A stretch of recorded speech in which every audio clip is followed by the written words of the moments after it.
On connaît un peu Thich Nhat Hanh parce que c'est le principal introducteur de la méditation en Occident. Si le Dalai Lama est la figure de la transmission de la paix et de la compassion, on peut dire que Thich Nhat Hanh est celui qui a emmené la notion de méditation au grand public dans le monde entier. C'est une figure extrêmement connue.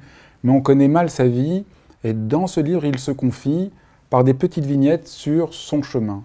Or, ce qu'on découvre dans son chemin, c'est à quel point cet homme qu'on imagine un sage, doux, paisible, est d'abord quelqu'un qui a été un révolutionnaire qui s'est opposé. Dans son enfance, il décide de devenir moine parce qu'il ne croit pas en la solution communiste.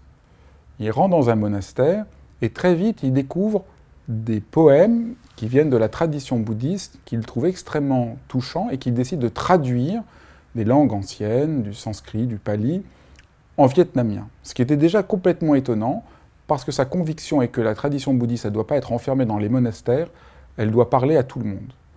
Le clergé bouddhiste de son pays ne va pas du tout l'entendre comme ça, et ça va se passer très mal. Thich Nhat Hanh est obligé de s'enfuir, de vivre un peu à l'écart, de fonder un sort de petit monastère. Il est un peu un relégat. Puis il fonde un journal qui devient extrêmement populaire, nouvelle crise, nouvelle opposition, avec toujours cet engagement de critiquer la manière dont le bouddhisme est devenu une sorte de religion d'État, n'aide pas les populations pauvres, ne comprend pas les besoins des gens, et c'est tout ça qui va le conduire à s'intéresser à la méditation. On ne sait peu qu'en Orient, les gens pratiquaient peu la méditation. Le bouddhisme, c'est au fur et à mesure des années devenu un peu ritualisé, au fur et à mesure des siècles, c'est un peu ritualisé. Et donc Thich Nhat Hanh va être porté par un mouvement très fort. Et puis la guerre va venir, il va être un très grand artisan de la paix, il va venir à Paris pour une conférence et il ne pourra pas revenir dans son pays, ça va être un choc, il va avoir l'impression d'avoir perdu sa terre natale, pour comprendre peu à peu que le titre du livre, « La terre est ma demeure », et que partout, il peut être chez lui, parce que partout, il peut rentrer dans le moment présent. Et à partir de là, il va comprendre encore plus avant le sens de son engagement, qu'est-ce que ça veut dire le pouvoir du moment présent, le miracle de ce qu'il va appeler la pleine conscience, qui ouvre à un changement. Donc c'est un livre extrêmement beau où on voit la force, après il va rencontrer Martin Luther King, et on voit l'engagement de cet homme.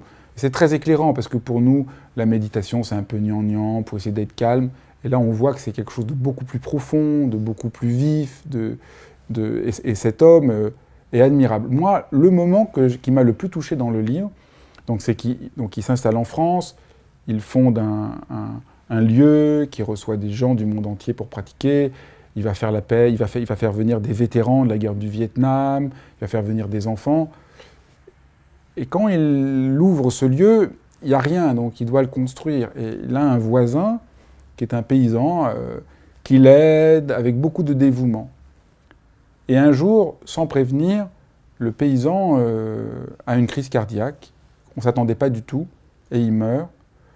Et j'aime beaucoup comment Thich Nhat Hanh raconte son chagrin. Et il raconte qu'il doit donner un enseignement très important. Il n'arrive pas à dormir de toute la nuit, tant il est pris par le chagrin. Et comment il va essayer d'apaiser son chagrin par la pratique. J'ai beaucoup aimé parce que c'est très honnête, ça va à l'encontre de toutes les idées d'impassibilité, etc.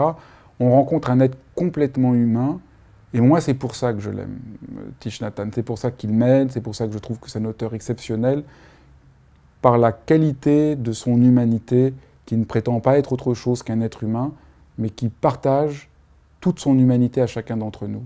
Et le lire nous aide à devenir nous aussi un meilleur être humain.